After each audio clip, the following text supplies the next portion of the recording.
Could a hospital be forced to undo medical care it previously provided?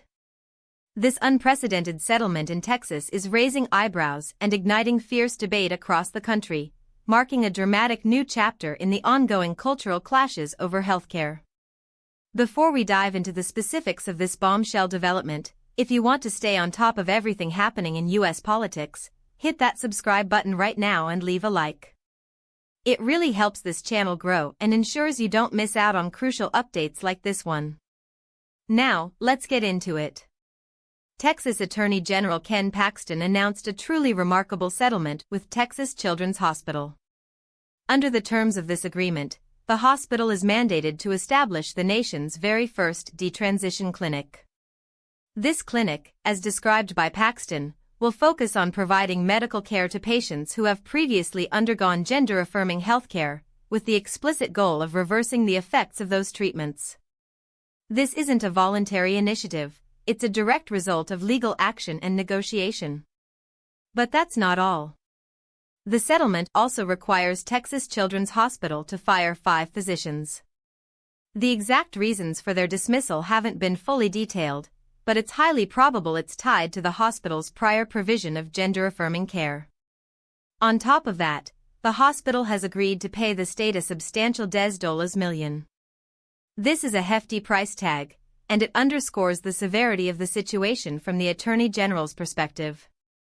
This settlement is a significant development for several key reasons. Firstly, it represents a direct intervention by a state government into the medical practices of a major healthcare institution, specifically targeting a particular area of care. The creation of a detransition clinic is a novel concept in the United States. While individuals have always sought to reverse or modify medical treatments, the formal establishment of a clinic solely dedicated to this purpose, under state mandate, is new territory. It suggests a shift in how certain governmental bodies view and regulate gender-affirming care, moving from a stance of non-interference or even support to actively seeking to facilitate the reversal of such care.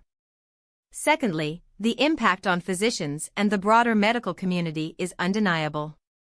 The firing of 5 physicians raises concerns about professional autonomy and the potential for political pressure influencing medical decisions. For doctors specializing in gender-affirming care, this settlement could create a chilling effect, making them more hesitant to offer such services for fear of similar legal or financial repercussions. It begs the question, what constitutes acceptable medical practice when political forces enter the equation? The $10 million payment is also a crucial aspect. It functions as a financial penalty and likely serves as a strong deterrent against future actions that might be deemed contrary to the state's prevailing political agenda regarding gender-affirming care. Who is affected by this? Primarily, it's the patients who have undergone or are considering gender-affirming care.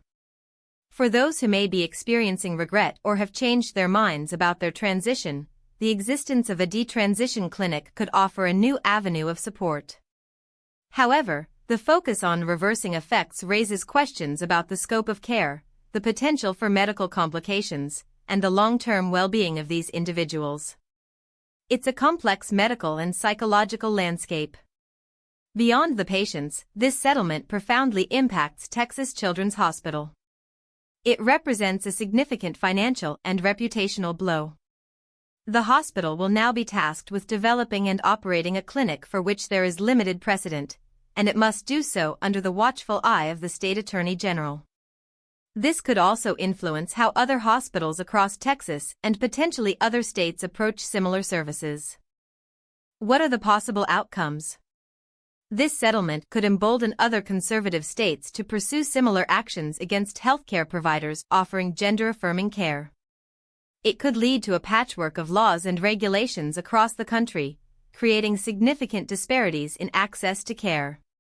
Conversely, it could also spur legal challenges from patient advocacy groups and civil liberties organizations, who may argue that the settlement infringes on fundamental rights and medical freedom. The debate surrounding gender-affirming care is one of the most contentious issues in contemporary U.S. politics. This settlement in Texas injects a new, highly controversial element into that debate. It frames detransition as a primary focus for a medical institution, a stark contrast to the growing movement advocating for accessible and comprehensive gender-affirming care for transgender individuals. This is a developing story with far-reaching consequences for healthcare, patient rights, and the ongoing cultural battles shaping America. It's clear that the landscape of medical treatment for gender identity is becoming increasingly politicized, and this settlement is a powerful testament to that reality. So, what do you think about this? Is this settlement a necessary step to address patient regret, or is it a politically motivated attack on essential healthcare? Drop your opinion in the comments below. I read every single one.